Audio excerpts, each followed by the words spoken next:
Hey, QE Decoders, this is Michael. This is going to be a solo. Last week we had some audio issues, and so we did not have a stream, and Jan's not here this week. So I'm going to take the opportunity to talk a bit about business agility, and specifically how Jinaga supports business agility. So let's start with a quote. Let me read this. This is from Ralph Johnson, and he's having a conversation with Martin Fowler. And he says that architecture is the decisions that you wish that you could get right early in the project. So this is this is kind of an open definition of architecture, and it kind of it evokes the frustration of architecture that later on in the project you wish that you had gotten these decisions right, but maybe you didn't know enough at the time. There were things that prevented you from getting those decisions right. So what kinds of decisions would those be? I mean, why would you want to get these decisions right versus other decisions? Well, it seems to me that's you wish that you'd gotten them right early in the project because they're difficult to change later on. So you can kind of read into that architecture is the set of decisions that are difficult to change. So if you read the full article by Martin Fowler that includes this quote, then he'll talk about architectural change and what we can do in order to make that easier. But one thing that occurs to me is that if one thing depends upon another, then maybe just like in historical modeling, the successor depends upon the predecessor. The predecessor has to come first.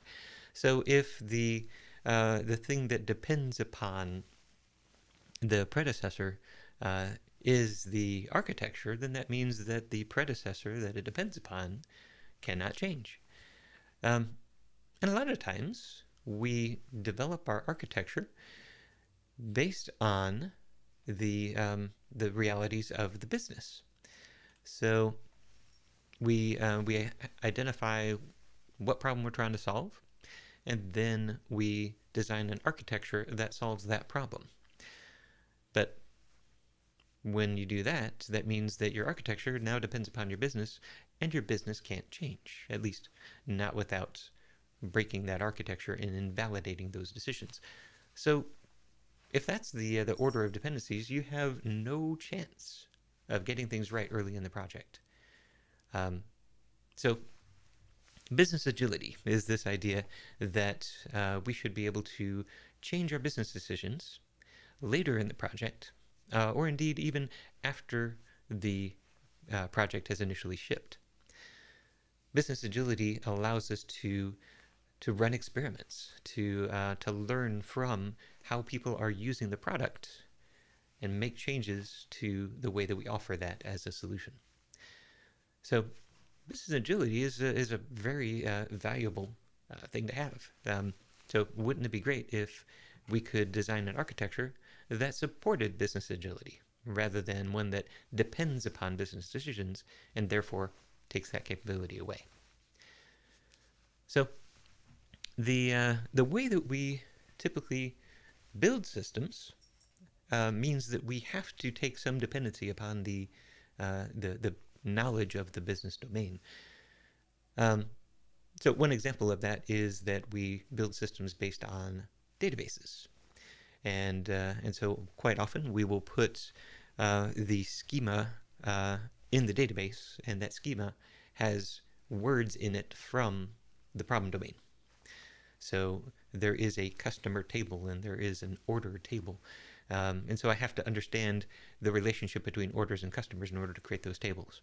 That doesn't seem like a very difficult thing to understand, nor does it seem like something that would change. But then what if you start to offer some combinations of products, some packages, and now an order could be a package or individual products. And if you didn't think about that when you designed that database schema, you don't have room for it. So you either have to dig into your application, change the schema, which affects everything from there on out, or you kind of shoehorn the new problem definition into that existing schema, which is a compromise. And that means that now your architecture is pushing back on your business decisions, and that is the wrong direction for that dependency. So in order to support business agility, we have to make sure that our architecture doesn't depend upon our business, but instead we want to invert that dependency. And so that means that we have to come up with an architecture that does not depend upon the business decisions. In fact, it is domain agnostic, an architecture that could be used for any business, which means that we can set up that architecture ahead of time before we've even started a project. We don't know what project we're going to be using or we're going to be building on top of that architecture, but we can go ahead and build it anyway. So this is actually not a terribly new concept. There are some architectures that you can find out there that exist before you build your application. Like I'm thinking about Firebase is one example. So that is a service. I believe Firebase is offered by Google, and that service doesn't know what your business is, and yet you can, pardon me, kitten, you can load your problem domain into Firebase. It exists before you've even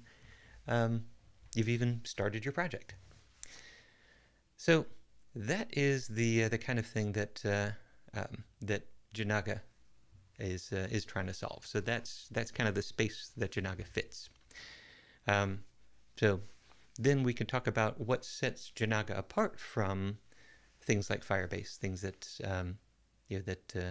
other attempts to solve the same problem. But before I get into that, let me show you what that vision looks like. What does the vision of Jinaga as a business agility tool? What does that look like? So let me introduce you to the replicator as a service. So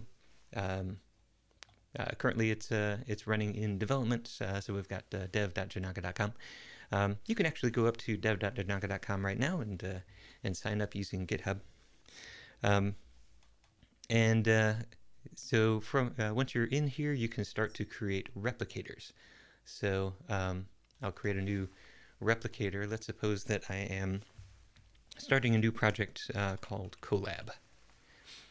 So this is my collaborative project management system.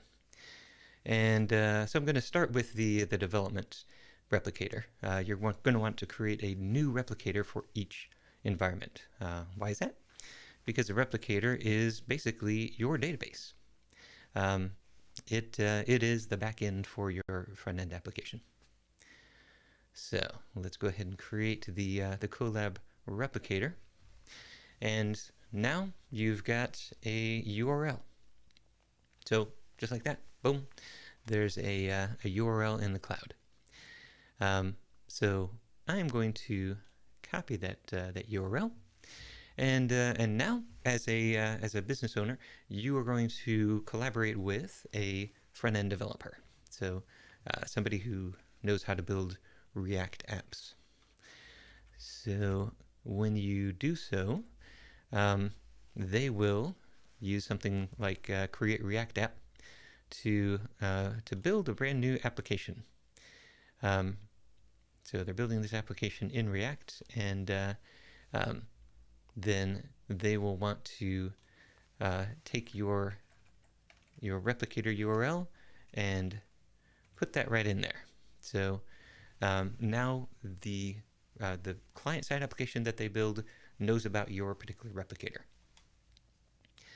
Now, of course, as they are working on the application themselves, they may want to go up to Jinaga.com and create a new replicator for themselves. That way they can evolve the system without affecting any other developers who might happen to be working on the application. And so they can go up to their replicator list and they can create a replicator for themselves. And now in order to keep that distinct from other developers, they will create an environment local.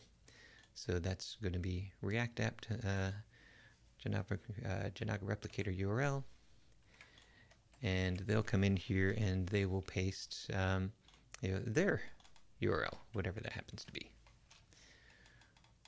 Okay, so now nobody has set up a database. Nobody has created an API. But yet now each individual application developer is able to work within their own space, their own replicator in the cloud. And they're doing their development. So what does the development experience look like now for this front-end developer? It starts with understanding a model. So I'm going to come over here to Lucid Charts or Lucid Spark, because that's a really good way to collaborate on a model. And so you as a business owner and your development team will go through an exercise of understanding what the model is. And these are the different decisions that the users can make during the process of using the application. So the user signs in, we've got their username, they create a project, and then they can name the project, and now they can create tasks within the project and give those tasks descriptions. And then at some point they can invite another user to join the project. So this is the collab model. This is the model of decisions that the users of your application will be able to make. So you have this discussion. This is really just a discussion about what users can do. This is a use case discussion. This is features, and then you, as the application developer, take that model and you implement that in code. So the way that we can implement that in TypeScript is to use this template, this pattern for TypeScript types. So we declare a class, and we use the type name that includes, this is the name of the project that we're building, and the name of the type. Now in here we've got fields that represent both the arrows coming out of that box, these are the predecessors, and the fields within the box. So a project has a creator and a GUID. And so those two things taken together make the project unique. So that means that an individual user can create multiple projects, each one with a different GUID. Then you follow certain patterns, like this is the mutable property pattern. So whenever you have a property that can change over time, then you'll have the current value of that property and then an array of prior versions of that property. So this keeps track of which one is current by marking the ones that it immediately replaces as prior. So you can get into those patterns in the book, The Art of Immutable Architecture, and those patterns will also be documented on Jinaga.com. So we're defining our types, So we've defined projects, project name, invitation. So we say, okay, this is the project level. So I will define my model at that level within this particular file.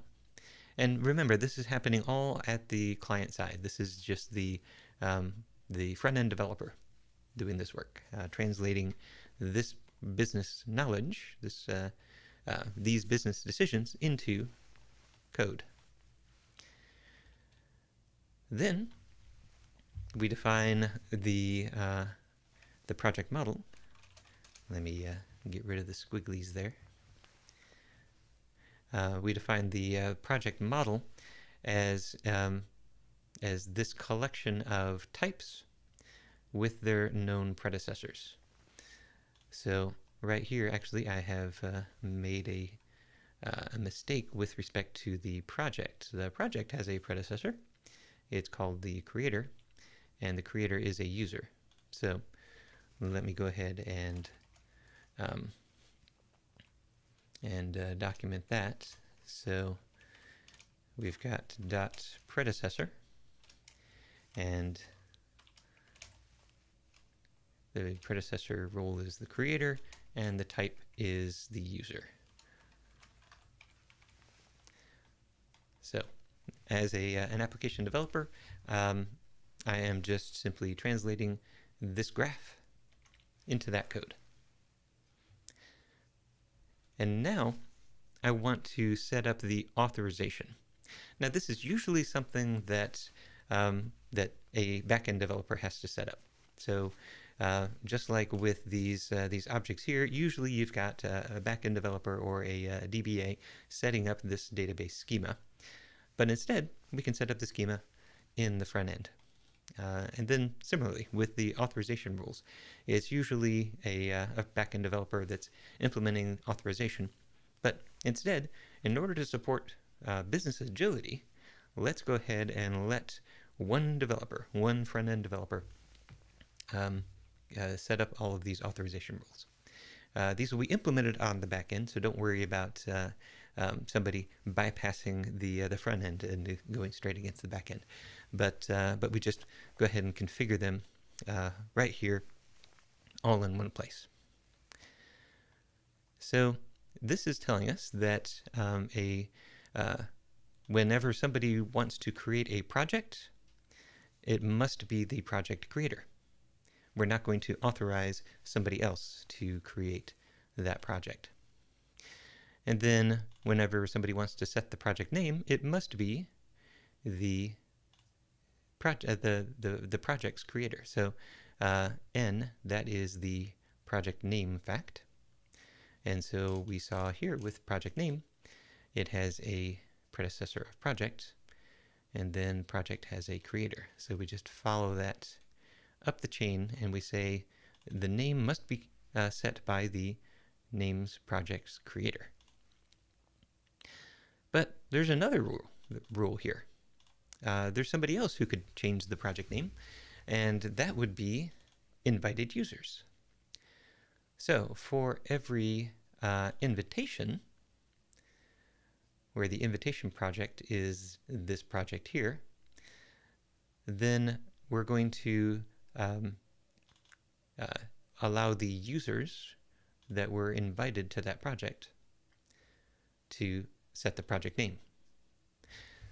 So this is a decision that you have with your product owner. This is a business decision. Who's allowed to change the name? If we say that by invitation you are not allowed to change the name, you're only allowed to, for example, create tasks, then we would just eliminate this rule. And then somebody that's invited to a project would not be allowed to change its name.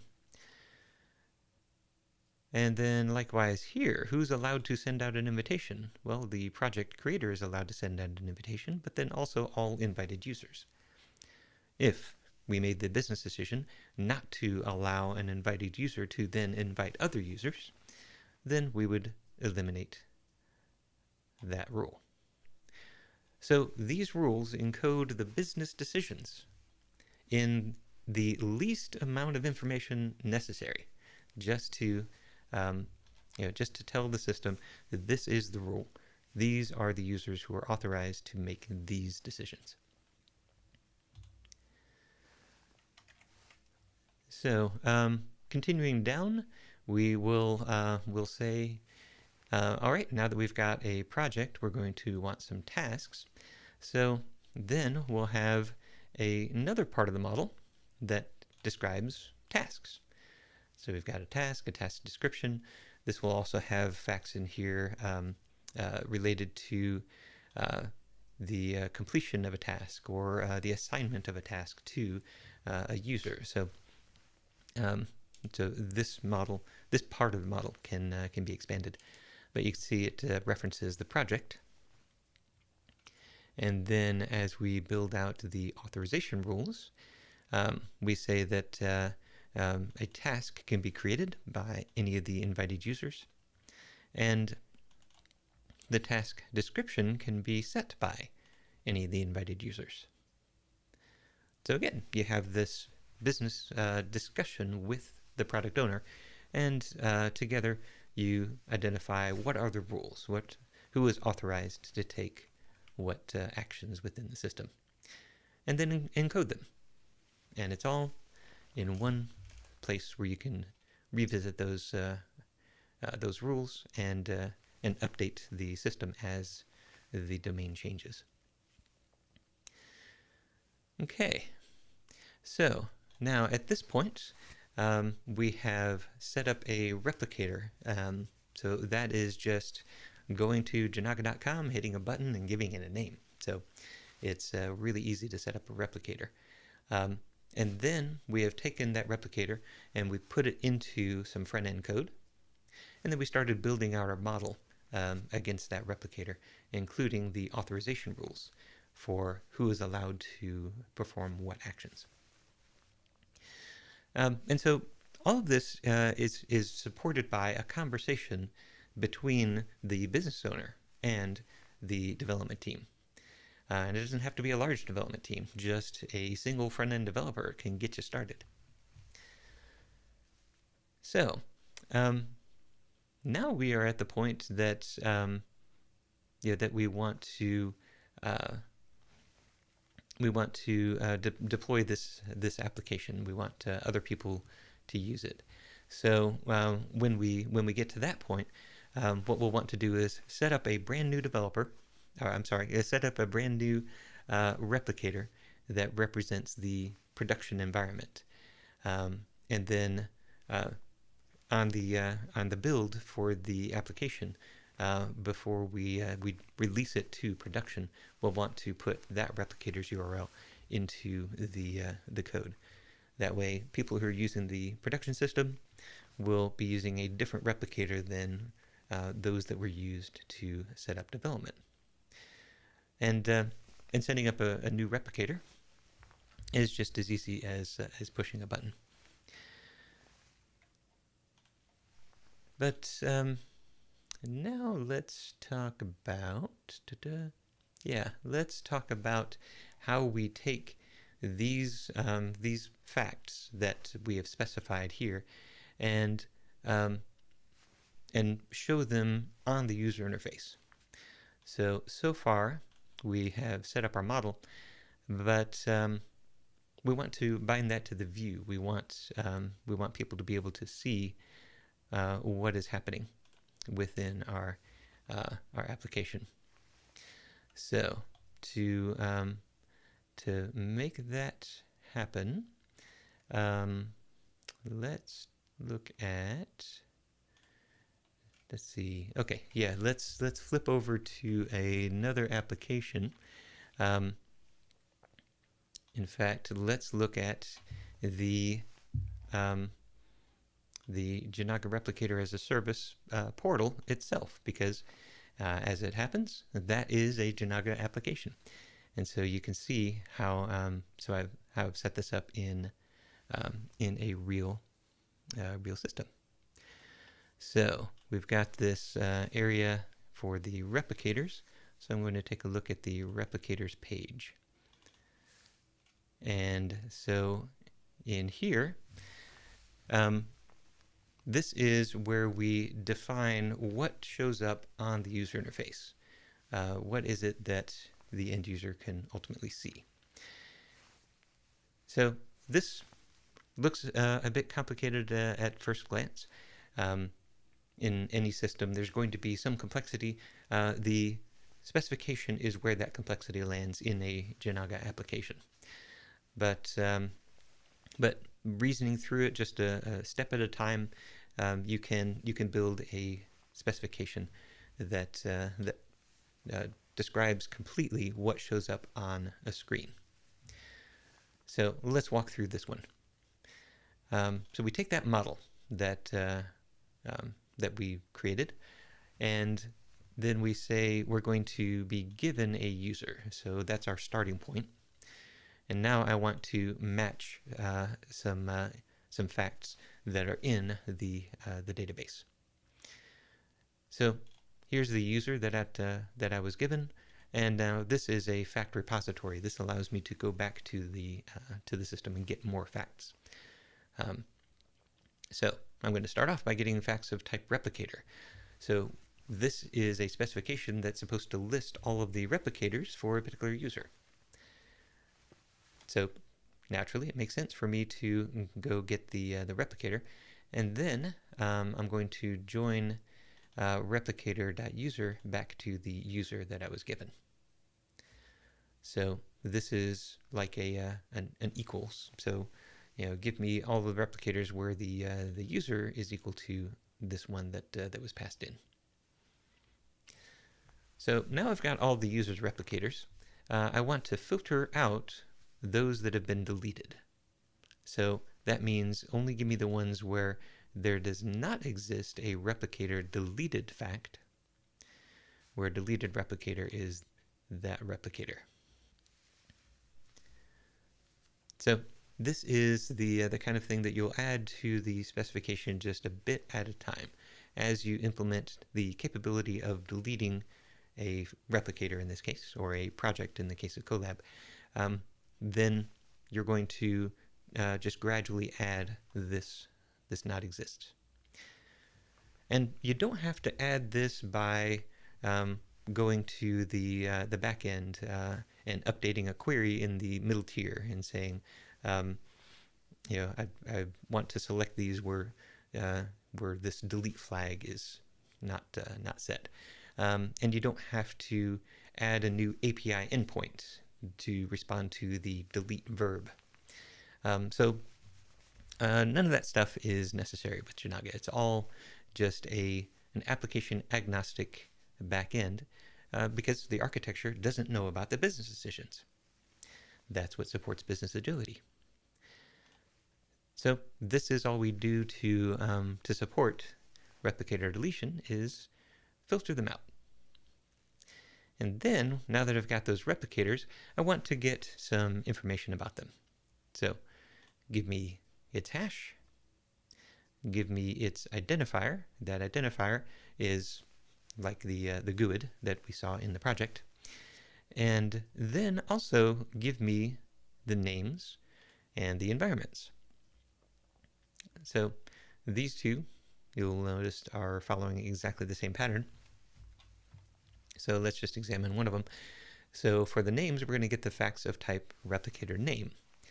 And those will join back to the replicator. So these are all of the names that replicator has ever had throughout history. But we don't want to show all of the possible names. We just want to show those that have not been replaced. So we want to show the current name, essentially. So that means we filter out those replicator names that have another replicator name that considers this one to be prior. So that next replicator name is the newer one. So if there does not exist a newer replicator name, then we're going to return this one. And then we just finally select the string, the value out of that replicator name. So while you're following the the mutable property pattern, as described in the book or as described on Jinaga.com. These are the types of specifications you'll write. And all of these will be documented on Jinaga.com. So that's the complicated bit, but once you have it, you can do something like this. I just want to use specification, and so that takes that specification, and it says I'm going to start with a particular user. So use user just gives you back the logged in user. And now that I've got that, I have the data, which is my replicator projection, all of the things that I just selected there. And then this is regular backend code, or I'm sorry, this is regular front-end code. This just simply takes that replicator data, and it displays that as a list of items in this case. So we've got a little bit of extra user interface here. So if you don't yet have any replicators, it gives you a little bit of help text. Hey, create your first replicator. We've got a loading experience. So we've got our progress bar if it's still loading, and we've got an alert on error. So these are your typical front-end patterns. So that's where the complexity really comes in, is how to take that history of facts and turn that into a specification. How do you map that into something that appears on the screen? So this is something that evolves over time as you're building your application, and so my favorite way to evolve something like this is through unit tests. So as you are having these conversations with the product owner and the application developer, you can speak in terms of scenarios.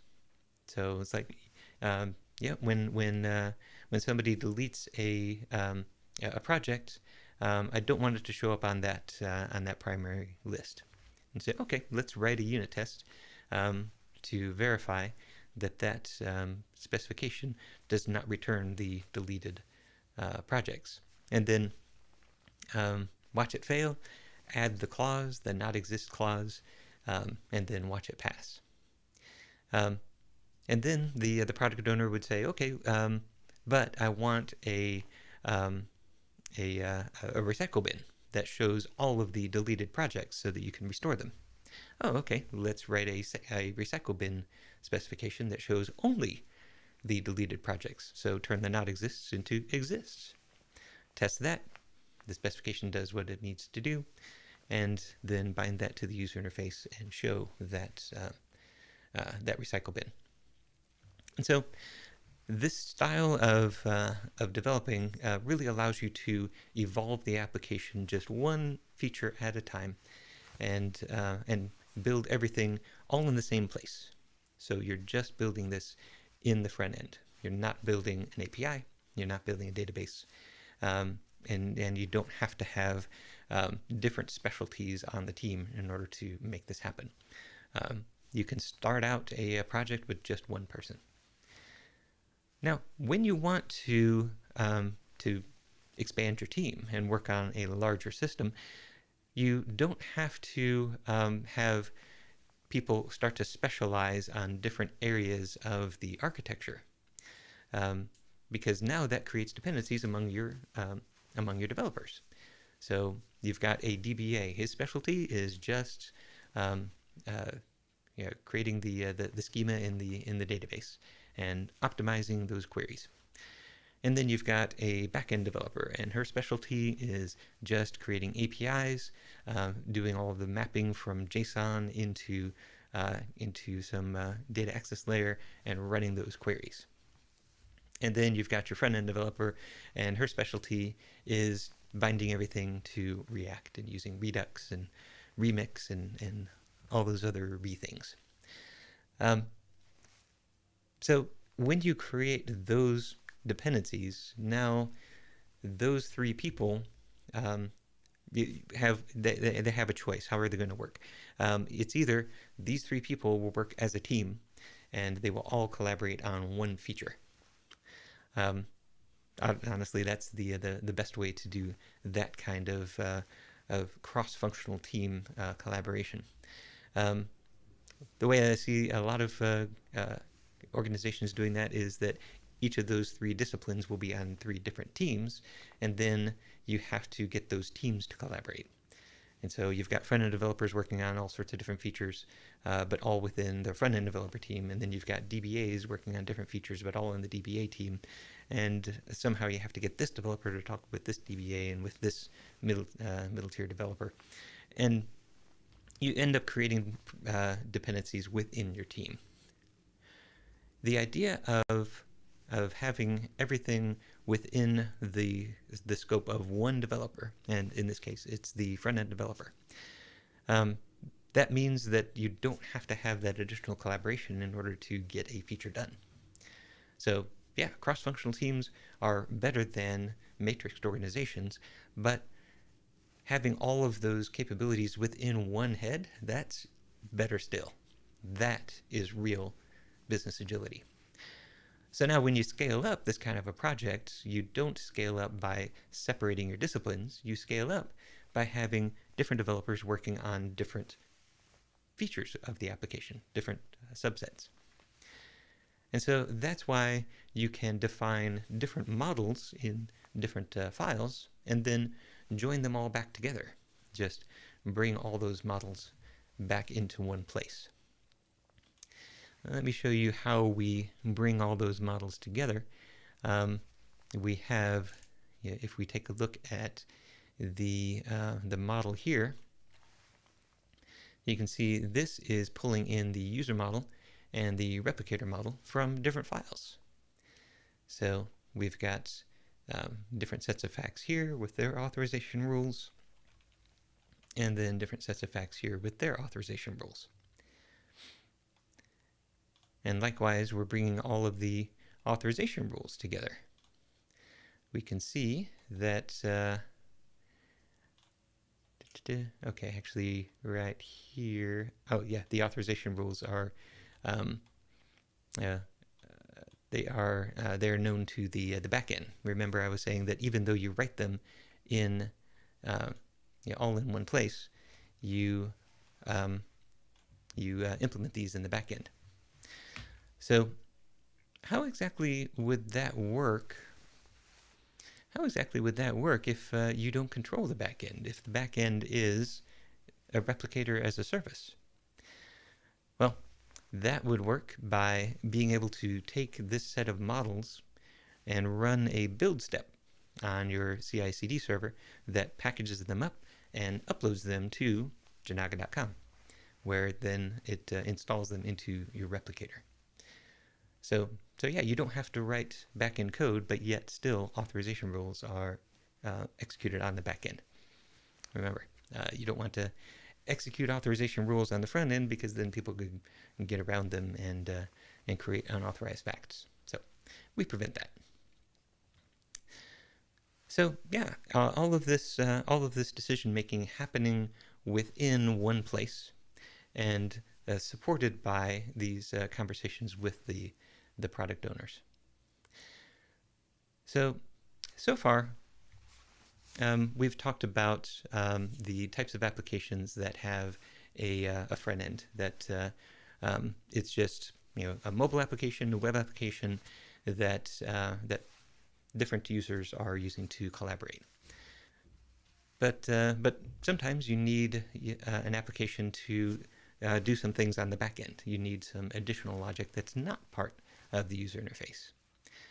For example, if you've got an integration with some external system, then maybe you'll need to call some APIs on that external system in order to have the user enact some kind of a change.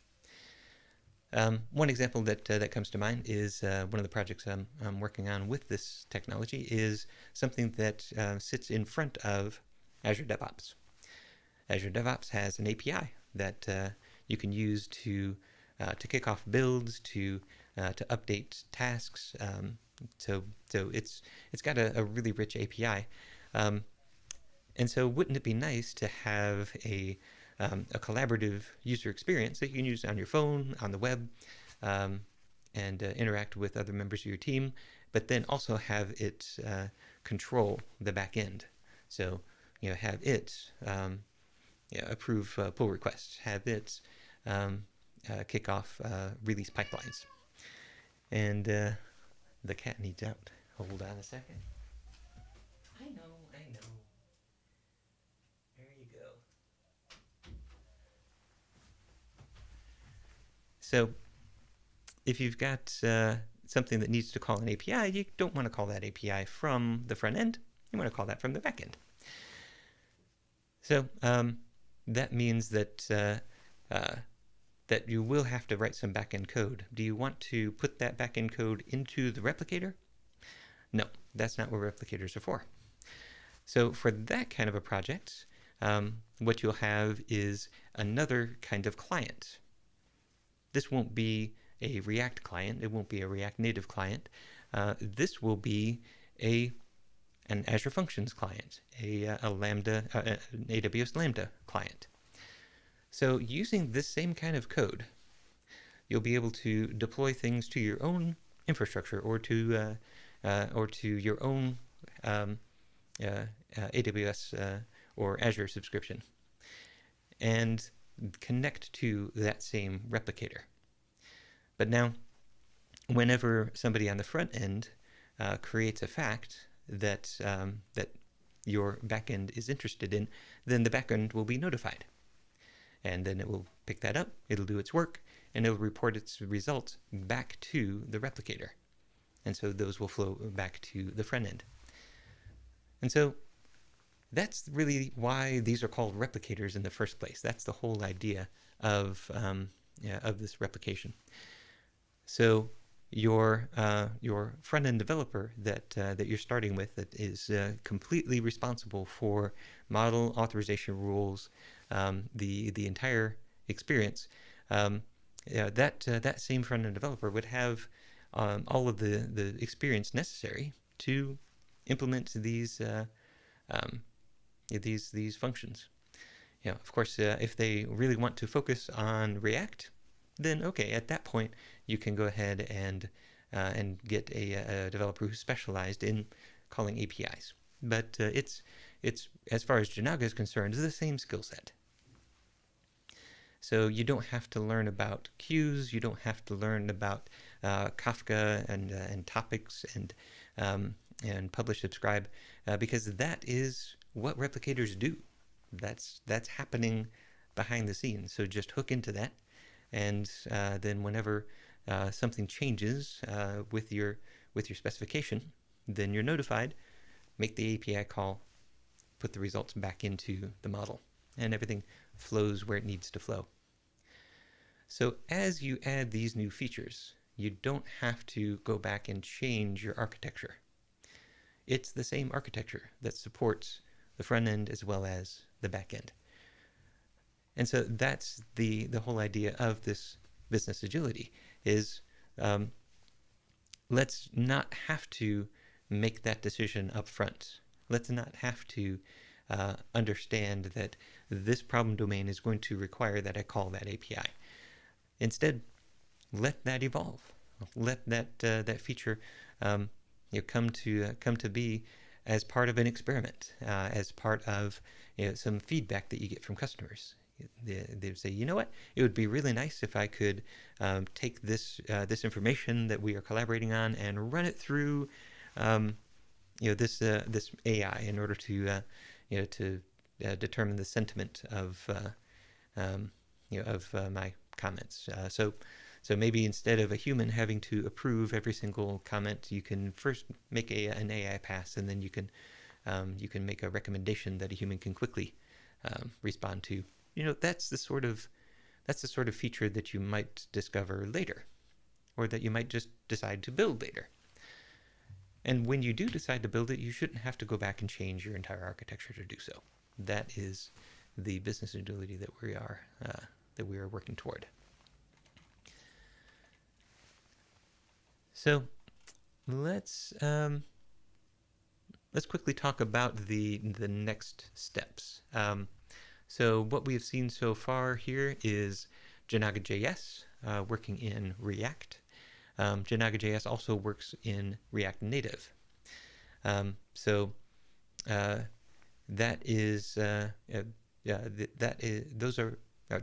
is an open source library. It is ready for you to use, and as soon as the replicator as a service is producing actual replicators that you can connect to and exchange data with, then that is going to be available to you.